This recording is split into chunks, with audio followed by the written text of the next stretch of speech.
authority of the chief administrative officer, in Arlington's case the county manager. In a county board government, it would be the county administrator. And when it comes to the authority of those two individuals, the county manager has a much more authority over personnel decisions, hiring, firing, salaries, things of those nature in the county manager plan.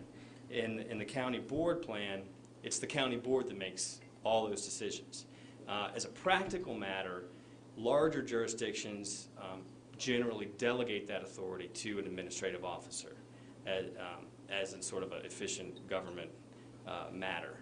I do work with a lot of small localities, so I've seen instances with really small jurisdictions where the elected officials actually make those day-to-day decisions, but in most cases it is delegated to an administrative officer.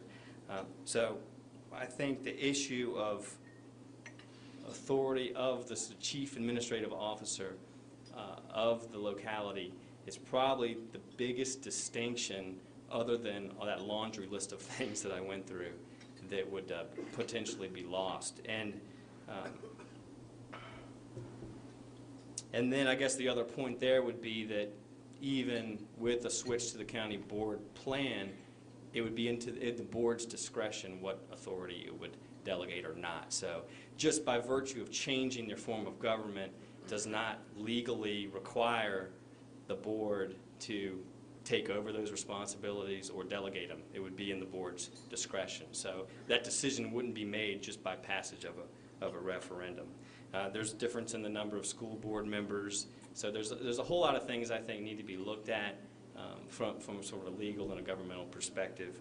And Patrick's telling me my time's up. So.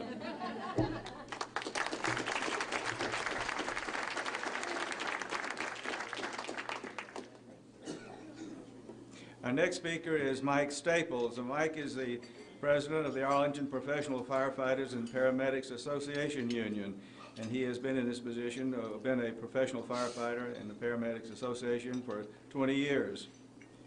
He has also been an Arlington County firefighter for the last 25 years, and he is a Arlington resident, and he will address all of these changes that Jeff has kind of gone over with from his perspective. So, Mike Staples, we're happy to have you with us. Welcome, Mike.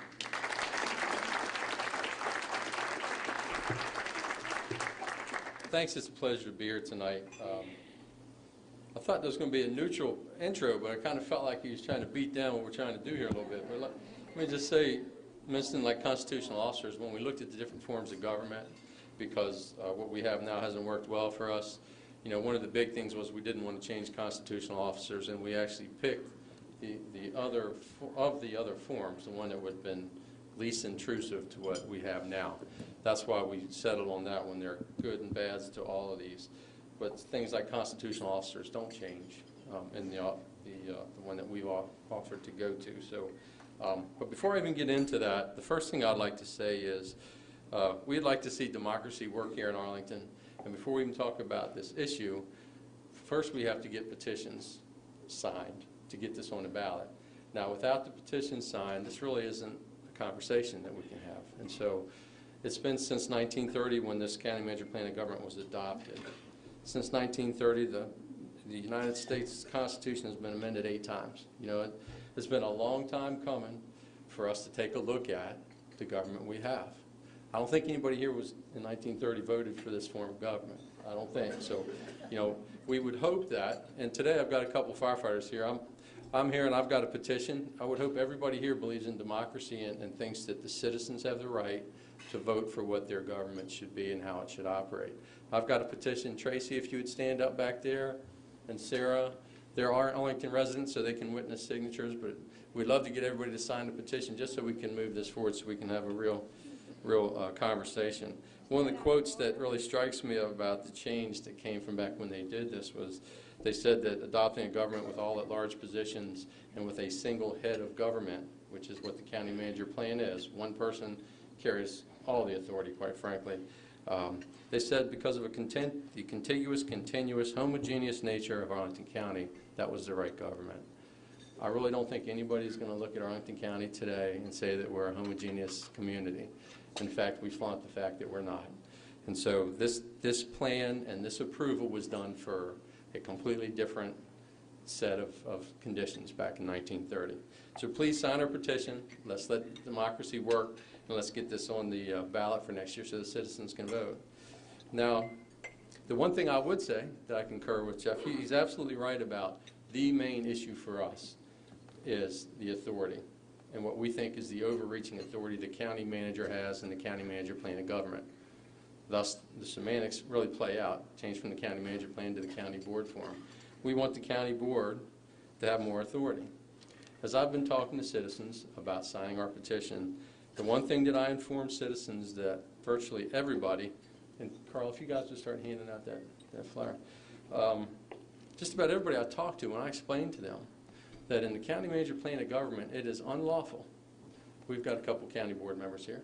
They can't pick up the phone. If they hear something tonight that's concerning to them about the fire service or the police service, do you know it's unlawful for them to pick up the phone and call the fire chief and the police chief and say, yeah, I'm concerned about this. What's going on? What do you need? That's against the law because of the county manager plan of government.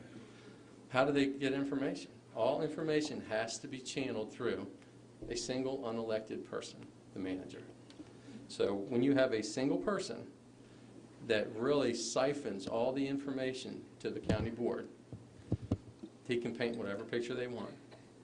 And the board only has one picture.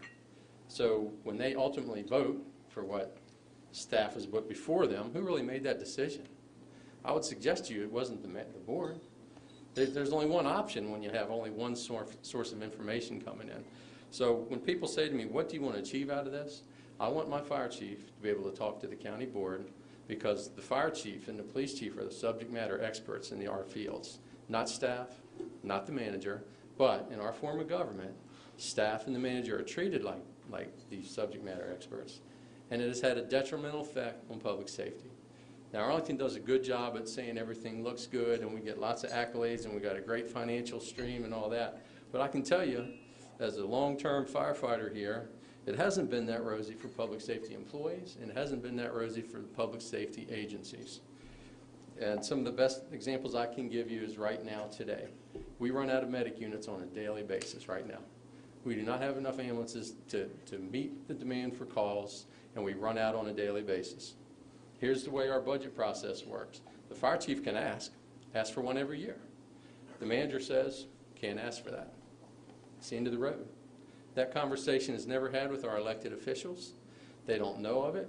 There's no means for the fire chief to explain to them what the problems are because a single person can block anything that he chooses to block from this board.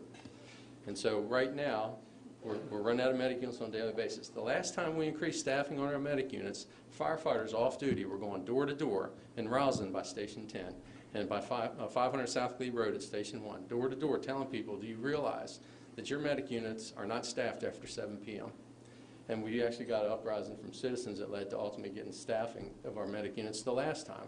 And my point is, it has to become a political battle for us if we don't have a manager that sees to it or sees the virtue in what we want to do.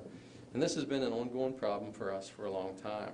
Now, the handout that's coming out, when you get a chance to read that, a lot of people look at me like, I don't believe that the county board can't talk to my fire chief and police chief. So I put a clarification of the county regulations or the rules out so that everybody can read the instruction that Arlington department heads have. And it says everything you need to see, you know, that in fact it is not legal for our board members to talk to those department heads.